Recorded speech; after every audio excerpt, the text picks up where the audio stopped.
उल्हासनगरमध्ये गेली 10 दिवसाच्या आतमध्ये 2 ॲट्रॉसिटीचे गुन्हे दाखल करण्यात आले. ते ज्यामध्ये एक जो गुन्हा आहे तो थायरासिंग दरबारच्या इथे एका इमारतीमध्ये राहणाऱ्या महिलांना त्यांच्या कुटुंबाला डॉक्टर बाबासाहेब आंबेडकर यांची जयंती साजरी न करू देण्यासाठी केलेला तिथे प्रताप होता. आणि तो प्रताप केला होता शिंदे गटाच्या शहर संघटक मनीषा राजपुती यांनी.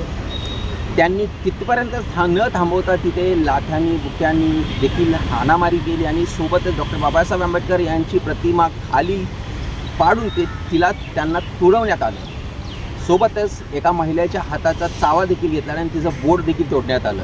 असा सगळा प्रकार घडल्यानंतर तिच्यावरती मध्यवर्ती पोलीस ठाण्यामध्ये गुन्हा दाखल करण्यात आला आणि ॲट्रॉसिटीचा गुन्हा दाखल करून तिची रवानगी तुरुंगात करण्यात आलेली आहे. त्यावेळेस देखील अनेक ठिकाणाहून शिंदे गटाच्या माध्यमातून गुन्हा दाखल होऊ नये म्हणून तिथे दबाव तंत्राचा वापर करण्यात आला होता, परंतु त्या देखील तो गुन्हा दाखल झाला आणि तिची रवानगी ही तुरुंगात झाली.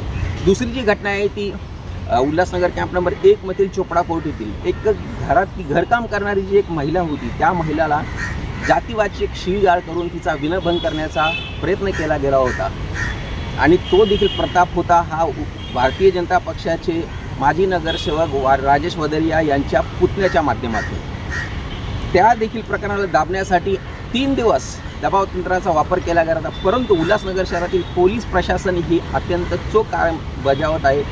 सहाय्यक पोलीस आयुक्त अमोल कोळी यांनी कुठल्याही प्रकारच्या राजकीय दबाव तंत्राला न जुमानता त्यांनी गुन्हा दाखल केले आहेत. मध्यवर्ती पोलीस ठाण्याचे वरिष्ठ पोलीस निरीक्षक शंकर आवताडे यांनी देखील चांगलं चोख काम केले आहे आणि दलितांवरती होणाऱ्या या अत्याचाराच्या विरोधात त्यांनी गुन्हा दाखल केलेला आहे. महत्त्वाची बाब आहे की उल्हासनगर शहरामध्ये अनेक आंबेडकरी नेते आहेत जे स्वतःला बेटी बचाओ बेटी पढाओचा जे नारा लावतात आणि असं दाखवण्याचा प्रयत्न करतात की लेकींच्याबद्दल त्यांना भरपूर आदत आहे, परंतु या दोन्ही प्रकरणामध्ये कुठल्याही आंबेडकरी जनतेचे जे नेते आहेत त्यांनी कुठला हस्तक्षेप केला नाही किंवा गुन्हा दाखल करण्यासाठी त्यांनी कुठलाही प्रयत्न केला नाही.